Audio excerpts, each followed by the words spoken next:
Dans cette vidéo, on va éclaircir un petit peu le rapport, le lien, la relation entre le Drupad et les Védas. Parce qu'il y a beaucoup de personnes qui s'interrogent sur cette question. Il y a beaucoup de choses qu'on peut lire, qu'on peut entendre, et on va voir, mettre un peu de lumière sur ce qui est une relation réelle ou supposée entre ces deux choses, donc le Drupad et les Védas. Donc le Drupad, replacé dans le contexte historique, qu'est-ce que c'est?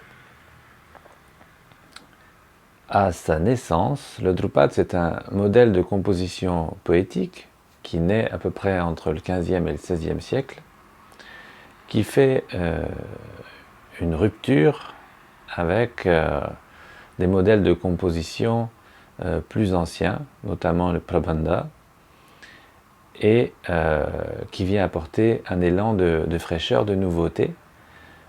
Ces nouveautés, on pourra en rentrer plus dans les détails, mais globalement, c'est déjà la langue qui est choisie pour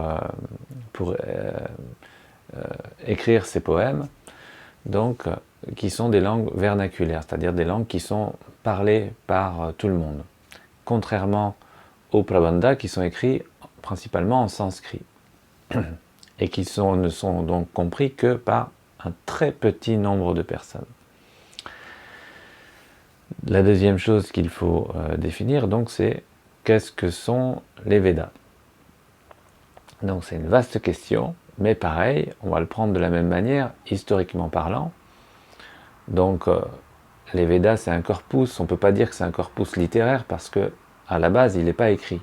Donc c'est un modèle de transmission orale. Donc c'est un corpus immatériel, poétique lui aussi originellement, donc dans le Rig Veda, et la composition du Rig Veda, elle date, c'est toujours difficile à dater, mais elle daterait de moins 1500 avant Jésus-Christ. 1500 ans avant Jésus-Christ.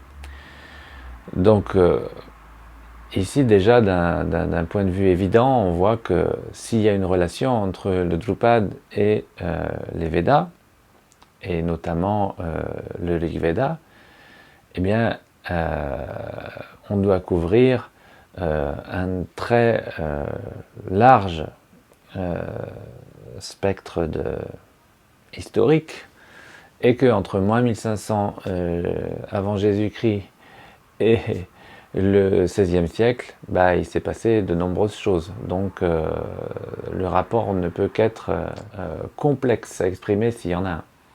Ensuite, il va falloir qu'on rentre dans une deuxième notion. Donc c'est la notion du point de vue autochtone, qu'on appelle émique, et du point de vue, on va dire, occidental, que l'on appelle éthique, en ethnomusicologie. Donc du point de vue éthique, on va regarder, comme je l'ai fait là, l'évolution historique.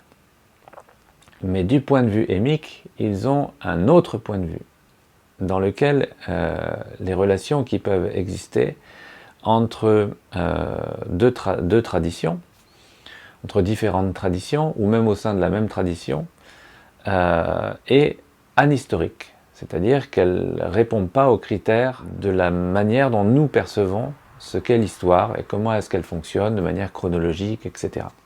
Donc on sait qu'on va avoir déjà deux points de vue. Un point de vue qui est le nôtre du point de vue occidental. Nous, on regarde les choses de manière chronologique. Est-ce qu'il y a un rapport chronologique? Est-ce qu'il y a un rapport direct entre le Veda, le Drupad, qui est là des siècles plus tard, etc. Et un autre point de vue, donc quel point de vue émique, le point de vue des autochtones, et particulièrement des Drupadias, du coup, dans lequel c'est vrai qu'on entend souvent, de la part des Drupadias, qu'il y a un rapport entre le Drupad et particulièrement le Samaveda. Donc le Samaveda, c'est donc un corpus immatériel, comme je l'ai déjà dit, maintenant aujourd'hui il est écrit bien sûr, mais de toutes les manières, le Samaveda c'est le Veda du chant, donc de toutes les façons il s'agit de chanter. Donc c'est quelque chose qui est audible, avant tout. Mais quand on entend le Samaveda, et quand on entend du Drupad, le rapport entre les deux est loin d'être évident, c'est clair. Donc, qu'est-ce que veulent dire les Drupadiyas lorsqu'ils disent que le Drupad descend du Samaveda? Est-ce qu'ils veulent dire que les chanteurs du Samaveda se sont mis d'un seul coup à chanter du Drupad? Eh bien, non, pas du tout. Donc, si vous lisez qu'il y a un rapport direct entre le Samaveda et le Drupad, c'est faux.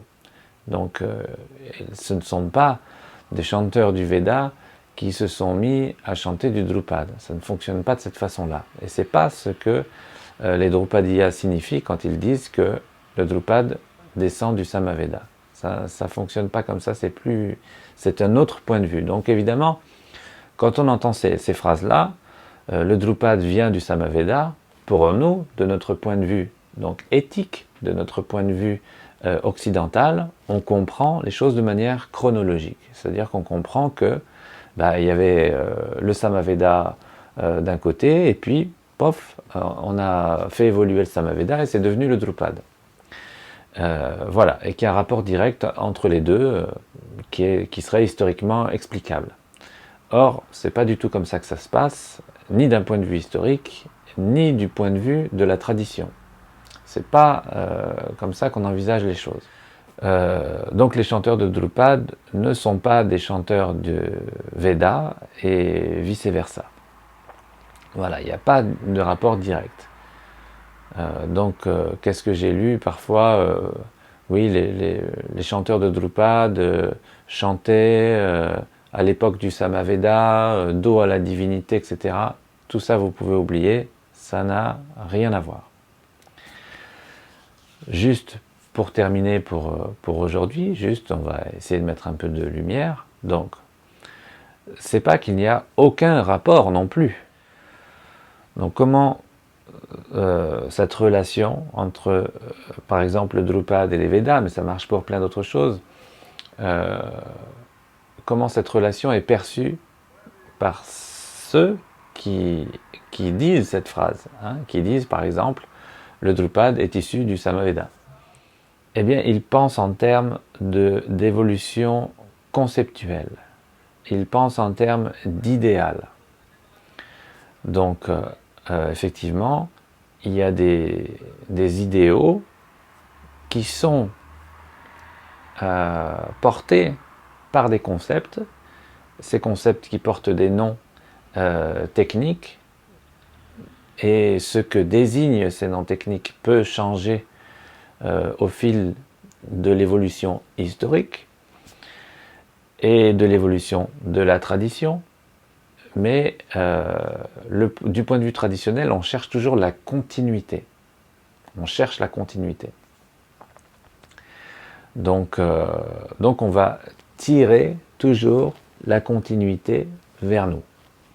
Donc ça, c'est le point de vue traditionnel, le point de vue de l'Inde moderne, et particulièrement de l'Inde moderne aujourd'hui. Voilà. Donc on veut établir un lien avec des concepts plus anciens. En musicologie, c'est pas très compliqué, parce que les noms qui désignent les concepts musicologiques tels que raga, swara, tala, etc., sont des noms qui sont anciens et qu'on peut retrouver effectivement dans des shastras qui datent du IVe siècle, du Xe siècle, du XIe siècle, du XIIIe siècle. Et donc, on peut penser cette continuité, même si, du point de vue historique et du point de vue de la recherche, c'est compliqué d'établir cette continuité. Mais il faut savoir que, du point de vue traditionnel, c'est ce que les Drupadiyas, certains Drupadiyas, vont chercher. Et c'est ça qu'ils veulent dire lorsqu'ils disent « le Drupad vient du Samaveda ».